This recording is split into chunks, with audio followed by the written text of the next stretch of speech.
ታዲያ ይሄ አጋጣሚ በምን ምክንያት ሊገናኙ ይችላሉ? በጽናት ድራማ ላይ በክፍል 51 የሚፈጠሩትን ቀንጨብ አድርጌ ላሳያችሁ። እኔ አብሬያችሁ የምቆየው ዙቤር እባላለሁ። አዲሱ እዛ ቤት ውስጥ እንግዳ የመጣው ልጅና አሁን ላይ የኪራ አዲሷ ሚስት ልትሆን የታጨችው ልጅ አንድ ቢፍ እንዳላቸው ወይንም ከዚህ በፊት አንድ ላይ ታሪክ እንዳላቸው አሳይቶናል። ታዲያ ይሄ የኋላ ታሪካቸው ምን ይመስላችኋል? ይሄ ልጅ ገና ተማሪ እያለና በጣም ዱርዬ እንደሆነና ብዙ የባለጌ ነገሮችን እንደሚያደርግ አሁን ላይ የሱ የኋላ ታሪክ ነው። ታዲያ በዚህ ሁኔታ ላይ እቺ የጀነራሏ ልጅ በሱ ተጠቂ ነበረች። እሱ ያኔ በእሷ ፍቅርና እሷም እንደምትወደው አብረው ታሪክ እንዳላቸውና ያን ቀን ማታ ላይ አሁን ጠጥቶ ያን አብረው እንዳደሩና ያኔ ሲያድሩ ታዲያ ቪዲዮ ቀርጿት ኦንላይን ላይ ወይንም ሶሻል ሚዲያ ላይ እንደለቀቀባት አይተናል። በዛም ምክንያት ልጅቷ እዛ ትምህርት ቤት ውስጥ መማር አልቻለችምና አባቷ ከዛ ትምህርት ቤት ውስጥ አስወጣት። ያም የነበረ ምክንያት ሁሉም እዛ ትምህርት ቤት ውስጥ የሚማሩ ተማሪዎች ያንን ቪዲዮ ስላዩባት። ያ በጣም የቆየ ታሪክና የተረሳ ታሪክ ነበረ። ታዲያ ይሄን ሁላ በረሳችበት ሰዓት ላይ እዛ የነኪራ ቤት ውስጥ ድጋሚ ተገናኝተዋል። እዛ ሲገናኙ ታዲያ ምን ያህል አውሬ እንደሆነና ይህንን ነገር እንዳድየችበት ቀለል አድርጋ እንደማታየውና አሁን ከፊቴ እንድትጠፋ ፈልጋለሁ ብላው ነበረ። ይሄ አጋጣሚ ነው። በዚህ ሁኔታ ላይ ለጽናት ምን አይነት መጥፎ ዜና ሊሆንባት ይችላል? ታዲያ ይሄ አዲሱ ልጅ ለጽናት መጥፎ ዕድል ይዞባት ነው የመጣው ወይንስ ጥሩ አጋጣሚ ነው? የራሳችሁን አስተያየት ኮሜንት ላይ አስቀምጡልኝ። ለጽናት ታዲያ ይሄ ልጅ ጥሩ ነው ይዞላት የመጣው የሚባለው ነገር ምንድን ነው? መጀመሪያ ደረጃ ላይ እሷ እንደምትወደውና አሁን ላይ ጓደኛ እንዳላት እንድትረዳ ካረጋት በኋላ ጽናት እንዲህ እሷ ጓደኛ ካላትማ እኔ ለምን እለፋለሁ? ራሴን ለምን መስዋዕት አረጋለሁ ብላ ወደ ቀድሞ አቋሟ ትመለሳለች። ከኪራ ጋም ተጣርቃ አብረው ሊቀጥሉ ይችላሉ። አሁን ሚራ እየገፋፋች ያለችው ጽናትን ራስሽ አግቢውና አብረሽው ለምን አትኖሪም የሚል ጥያቄ አቅርባላት ነበረ።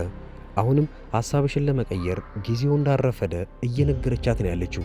ጽናት ግን መሃል ላይ ቆማለች። አሁንም ቢሆን እሱን እንዳላገባ አባቴ ተስፋ አድርጎ የተወኝን አሁን ላይ እሱን ማስከፋት አልፈልግም። እየተማረችና ስራ እየሰራችልኝ ብሎ ነው ተስፋ እያደረገ እኔ ጭራሽ አግብቼ ደግሞ ጭራሽ ወንድ ልጅ ይዤበት ስመጣ ምን እንደሚያስብ አስቡት ብላ ነበር የተናገረችው። ይሄ ብቻ ነበረ ለእሷ አሁን ላይ እንቅፋት እየሆነባት ያለው ነገር። ግን አሁን ጽናት ነገሩን ካወቀች በኋላና እቺ አዲሷ ልታጫት ያሰበቻት ልጅ ከዚህ በፊት ጓደኛ እንዳላትና እንደዛም ሆኖ ከልጁ ጋር አብረው እንደተኙና እንዳደሩ ከሰማች ወይንም ካወቀች ብዙ ነገሮች ይፈጠራሉ።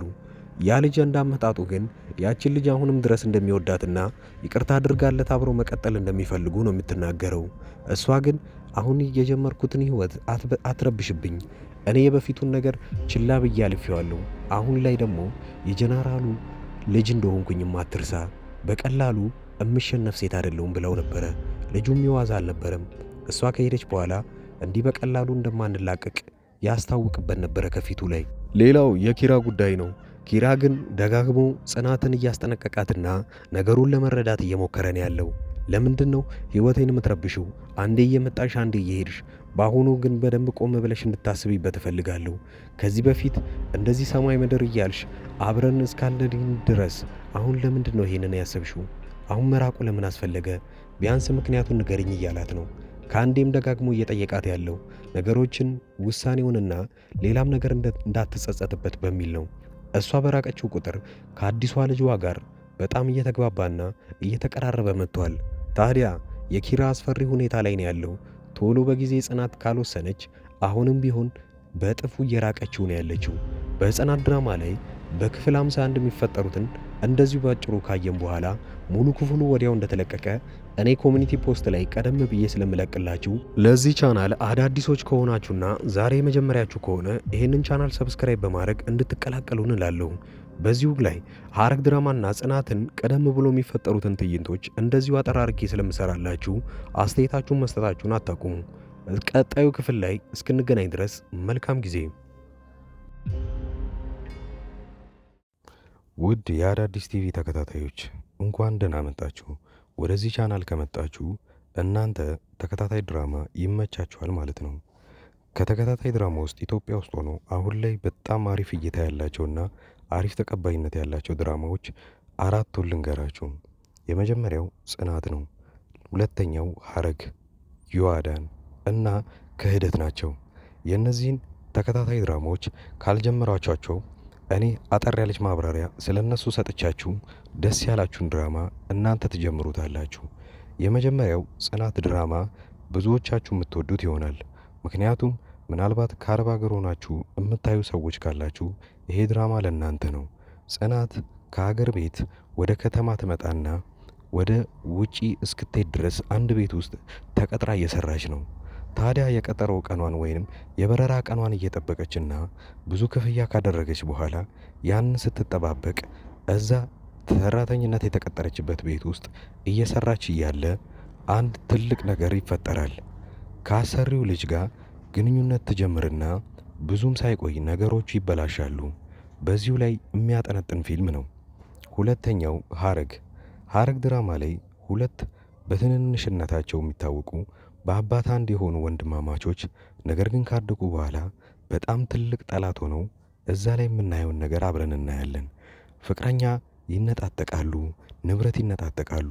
ነገር ግን ወንድማማቾች እንደሆኑ አያውቁም። ሐረግ ድራማ እዚህ ነገር ላይ ነው የሚያጠነጥነው። ዮአዳን አንዲት ምስኪን ሴት በባህል ሀብቶችና በትልልቅ ሰዎች የእሷ የሆነን ነገር ለመንጠቅ ሲሞክሩና እሷ ግን ብልጠትነቷን ከነሱ በላይ የምታሳየቸው ፊልምና ብዙ ታሪኮች ያሉበት አሪፍ ድራማ ነው።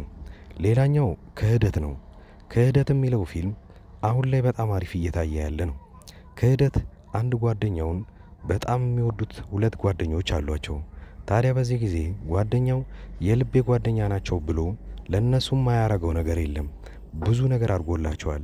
ነገር ግን ትንሽ እንደቆየ ይታመምና በጣም እርዳታ ሲፈልግ ከጓደኞቹ የሚጠብቀውን እርዳታ ሳያገኝ ይቀርና ይልቁኑ በዛኑ ልክ ይጠቀሙበታል።